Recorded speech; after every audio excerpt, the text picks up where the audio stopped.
Hey boys and girls, it's Mr. Cervone. Today I'm going to read Counting on Kathrine, and this is by Helaine Becker, illustrated by Dal Fumerick. And by the way, this lady is a true hero. Kathrine loved to count. She counted the steps to the road, the steps up to the church, the number of dishes and spoons she washed in the bright white sink. The only thing she didn't count were the stars in the sky.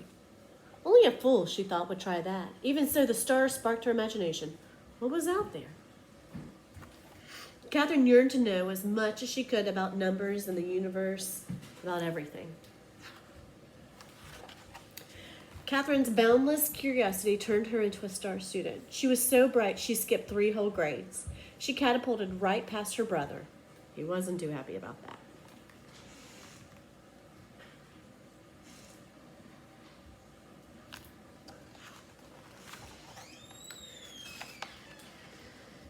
By the time she turned 10, Kathrine was ready for high school. But back then, America was legally segregated by race. Her town's high school didn't admit black students of any age. Kathrine burned with fury. She wanted more than anything to keep learning. There was still so much to know. Count on me, Kathrine's father told her. By working night and day, he earned enough money to move the family to a town with a black high school. So this is White Sulphur Springs, West Virginia. And then over here is Institute, West Virginia. Kathrine loved high school. She was good at every subject, but math was still her favorite. She dreamed of becoming a research mathematician, making discoveries about the number patterns that are the foundation of our universe. In those days, though, there were no jobs as research mathematicians for women. Professions most available to them were teaching and nursing. So, Kathrine became an elementary school teacher. She liked her job and she loved her students, but she never stopped dreaming about exploring numbers. In the 1950s, the U.S. government's National Advisory Committee on Aeronautics, NACA, hired thousands of new employees. It even started hiring black women as mathematicians.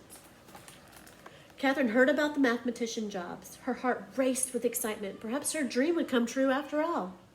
But when she applied for one of the positions, she was told they were already filled.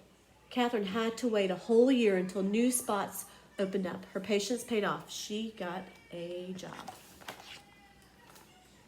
A few years later, the Soviet Union sent a rocket ship into space, launching a space race with the United States. NACA was rolled into a new space agency, the National Aeronautics and Space Administration, NASA. Kathrine now found herself at the heart of America's space program. She worked as a computer. Electronic computers were not widely used yet. Calculating long series of numbers. All the computers were women. They were given the tasks that men thought were boring and unimportant.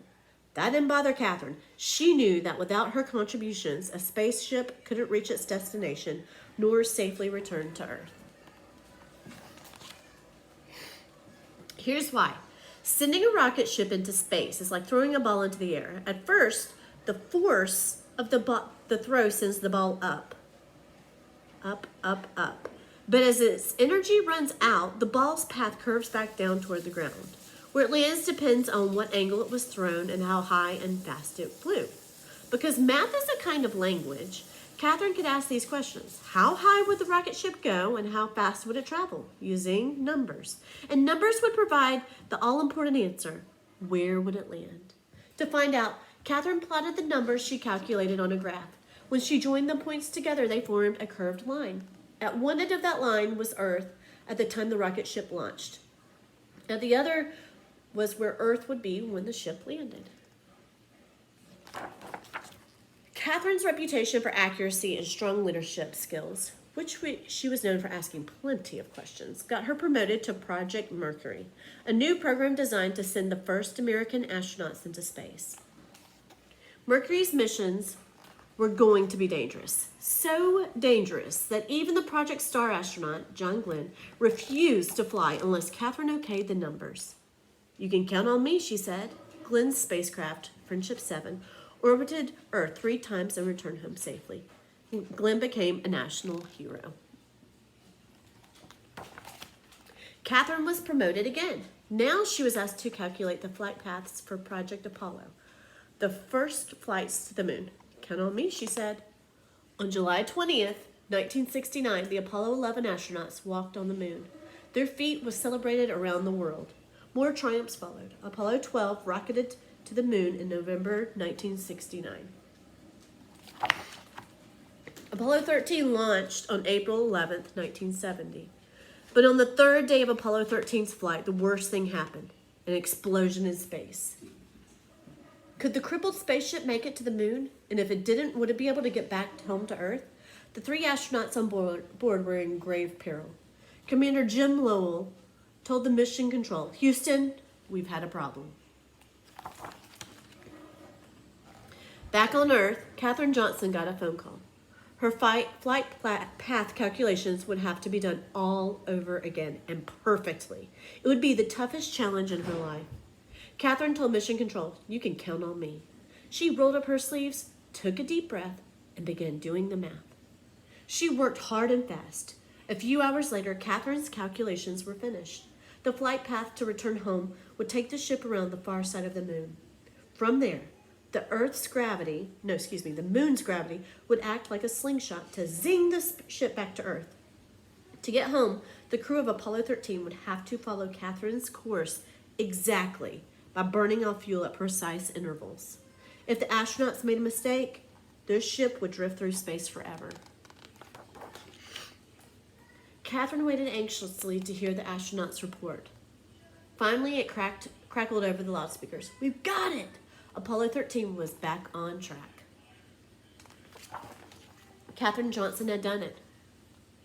She'd brought Apollo 13 home. She was no longer the kid who dreamed of what lay beyond the stars. She was now a star herself. If you look carefully, these are all calculations. All because of this special lady right here.